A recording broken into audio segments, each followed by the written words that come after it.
worked for you? No. My brother's investors sent him up from California. So, I don't work there at all. So you're not, I thought that was your place. Well, me and my brothers, but he was the more the owner per se than I was. Oh, okay. But I know everything about it, so of course I was the right guy to have on the team, Right. And it's family.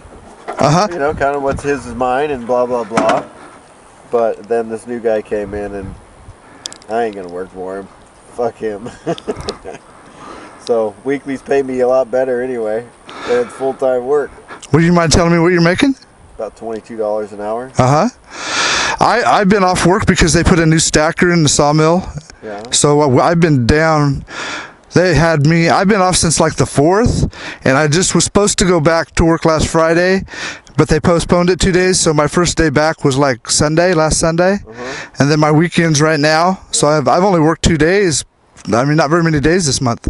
Yeah, that's gotta be rough. But I started a YouTube channel, and I've been posting videos on YouTube. Really? Yeah. Just wherever you're riding, or yeah, more or less just 138? It's been a lot of 138 so far. Cool. I like it up here. I was going to go up Canton Creek. I got to Swiftwater, park there. Right. Got ready to leave, and my bike wouldn't start. The second time I've lost a battery in this thing. The battery just shorts out, and there's no power at all. Really? So I called up a friend of mine, and he stopped by Batteries Plus to pick me up a battery and brought it up and stuck a battery in it. But it's kind of weird. This battery was only in here like a year, and it did the same thing. Really? I mean, I wonder if the voltage regulator is overcharging it. Well, that's a possibility. At this point, I don't know. I'm wondering if the vibration is killing it, but it shouldn't vibrate any more than that. No, shouldn't. And this is the same freaking battery I've had. But listen to this. Okay, if it was overcharging it, what would be the symptoms though? Wouldn't it leak out or something, or? Yeah, it would probably sweat. Because this battery acts perfectly fine, never goes dead, until one day you turn the key on and nothing. And it's like the battery shorts out inside. Really? Because I arced across the 2 posts and it was nothing. Nothing. Huh. That is pretty strange. That's a new one on me. Yeah, I mean, the first time I thought it was a fluke, but this is the second time now. And it's only been a year. That battery was brand new a year ago, I think. Yeah, this is the same battery I've had in this bike since I bought it 4 years ago. So there's something weird going on. And I just, when I'm not going to ride it, I put up for the winter, I just put it on one of those little tiny battery tenders. I took the battery out, brought it in the house, and put it on a battery tender. All winter long. Really? Yeah. Huh. Well, we never did get a chance to go riding together. Now it looks like we're going to get a chance. Okay, we'll ride up the Dry Creek, because I'm living up the hill. I'm not living behind the store anymore. Where do you? The new guy's there. So my brother bought a house that actually my boss built years ago and just moved out of, the weekly house. So if you go, turn into the park and just stay on that road that goes up the hill past the park. And just take that all the way to the end. That's where I'm at. Is it paved? No. Oh. It's about a half mile of gravel. Oh, okay. All right. You still got the same. You got a landline or just your cell phone? I got a landline. Oh, you do? Yeah. Maybe I'll have to get it from. What is it? What is your phone number? 498-2249. Okay. Oh wait. I'll follow you up there. Okay. I can write it down when I get up there. Okay. I got a felt marker at least.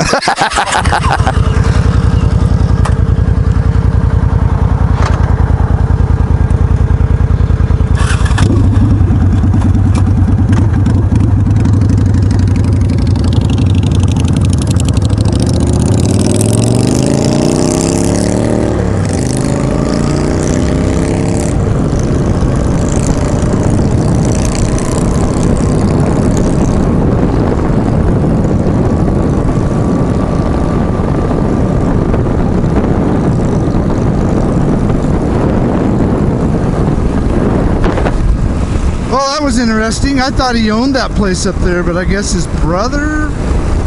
I don't understand it. I thought it was his family.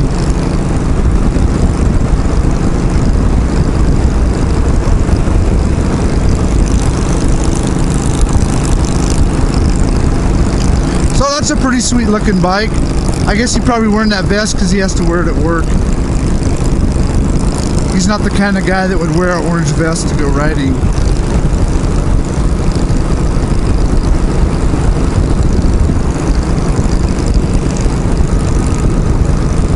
But he's a pretty cool guy. The very first time I met him, I had just bought that YZF 600 and I was taking it to Lakeview. And it was pretty cold. It was early in the spring. There was still snow in the ditches and stuff. And I had this great idea to ride I wanted to ride my bike over to Lakeview. And it was actually it was kind of cold. But I stopped up here at the store, and this has been 3-4 years ago, and he was working there, and I didn't know him, and he offered, I didn't have a very good pair of gloves, and he offered me a pair of gloves, and he said, "You're gonna freeze going over the top of the mountain," and it was cold, but I made it, and I wasn't even dressed very warm. I didn't have long johns on or nothing. I do remember I had to put one hand down by the motor to kind of warm up my hands. I think my hands were the worst part.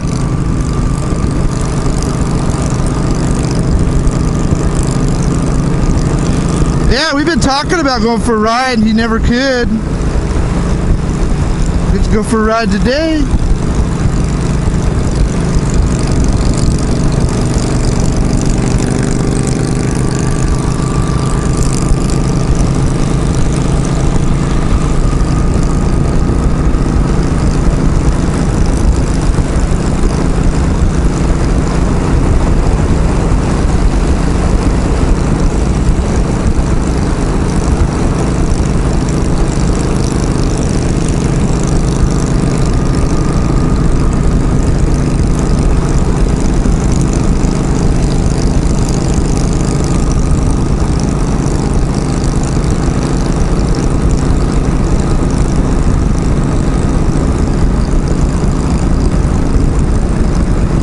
So I think I'll just go up to Dry Creek and have a burger. I'll either go up Canton Creek afterwards, or I'll go up another day. Maybe there's some reason why I'm not supposed to be going up Canton Creek today. My bike broke down, now I ran into him. He's kind of diverting me away from, he's not keeping me from going, but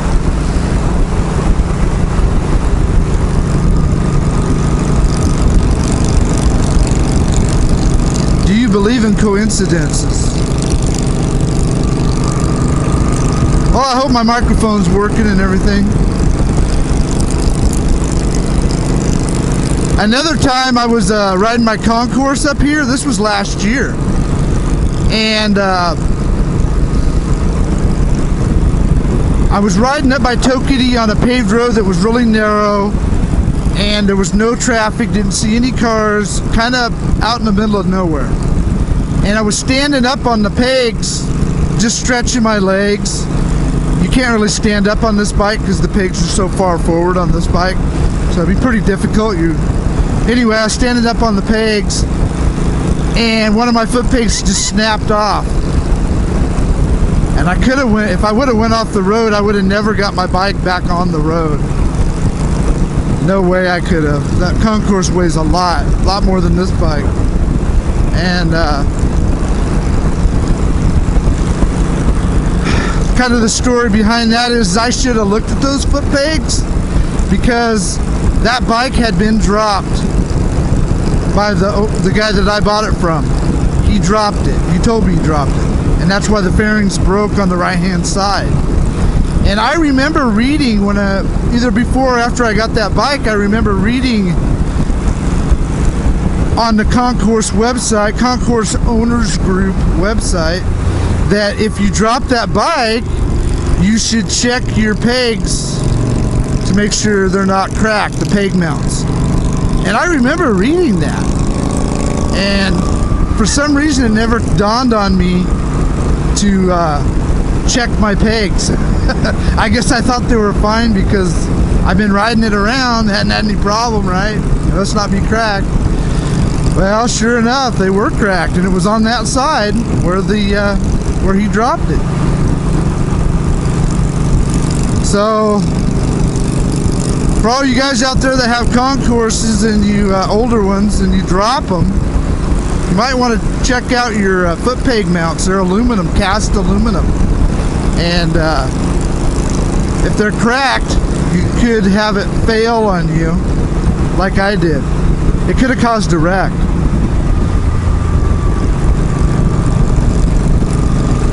But my reflexes were pretty good, I guess. I was going about 35, 40, but it was a narrow road. It's narrower than this one lane right here. I'll take you up there sometime. It's a fun little road because it's up in the middle of the woods, and I mean, there's nothing up there. I never saw one vehicle.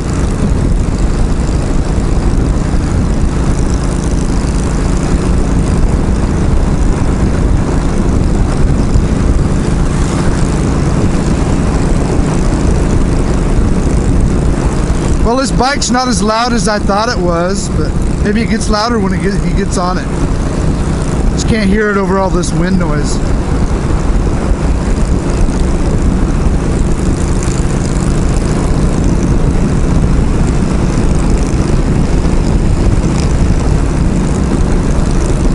I'm pretty hungry. Let's see, when did I eat last? I can't even remember when I ate last. I had a milkshake for lunch. That's all I had. Over at Wayne's house. So no wonder I'm hungry. It's probably 7 o'clock by now.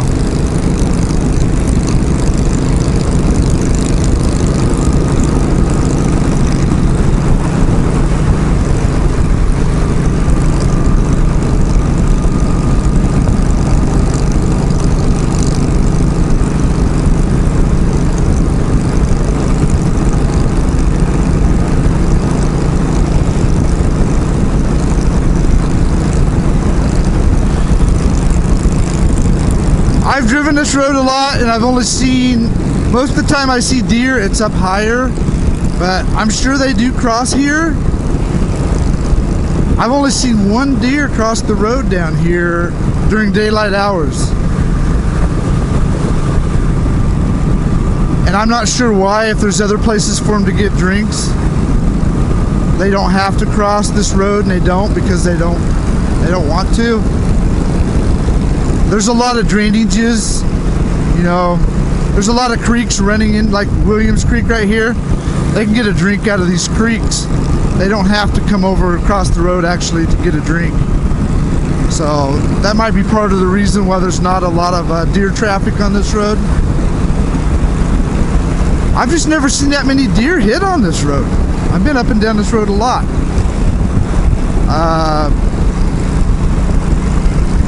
One time I had my daughter with me, but I was clear up here by Diamond Lake, and she was out deer hunting with me, and it was after dark.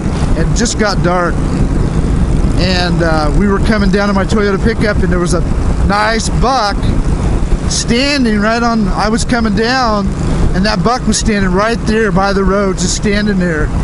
I guess waiting for cars, you know, making sure no cars were coming. Smart buck. But he was right there by the road, I mean, real close. And I drove right by him. Just caught a glimpse of him out of the corner of my eye. And he had horns, he was a nice little buck. So from Glide, it's 31 miles up here to the store. Here's Steamboat Cafe.